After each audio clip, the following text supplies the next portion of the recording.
Seanca e tretë e gjykatës së posaçme ku janë akuzuar 30 persona për korrupsion, pasrim parash dhe fshehje pasurie mes tyre dhe kryebashkiaku Erion Veliaj, është shtyrë për shkak të mungesës së të pandehurit Fatjon Baci dhe avokatit të tij, i cili kishte paraqitur deklaratë për mungesë për arsye shëndetësore. Trupës së gjyqësore u deshën afro një orë për të apeluar palët dhe për konstatuar se nuk mund të hapej procesi duke vendosur shtyrjen. Gjykata njoftoi se seanca e radhës do mbahet në 3 prill dhe urdhëroi shoqërimin e detyrueshëm të Bacit për seancën e ardhshme. Ndërkohë, mbrojtësit pandehurit Fatmir Bektashi kërkoi vetësim të çështjes për shkak të zvarritjes së procesit, por gjykata e la shqyrtimin e kësaj kërkese për një moment tjetër. SPAK e konsideron mungesën e ish-policit të Burgjeve, i cili dyshohet se i ka dhënë telefonin kryebashkiakut për të komunikuar nga burgu si një strategji për të shtyrë procesin, i cili sipas prokurorit ka qenë i ngrirë për 8 muaj. Kjo deklaratë u kundërshtua nga avokati Veliajt, i cili theksoi se SPAK po ngatrohet midis seancës paraprake dhe gjykimit në themel. Jo, nuk ka si strategji për ta shtyrë si qëllim. Ka një strategji për të njohur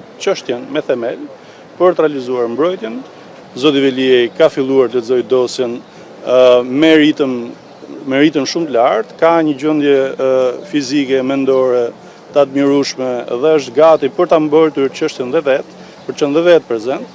Ai gjithashtu njoftoi se kryebashkiaku do të kërkojë që gjykimi të zhvillohet me kamera për transparencë të plotë. Në seancë ishte i pranishëm vetëm një i pandehur, Elman Abule, ndërsa të tjerët munguan, edhe pse kishin firmosur prokurën për tu përfaqësuar nga mbrojtësit e tyre.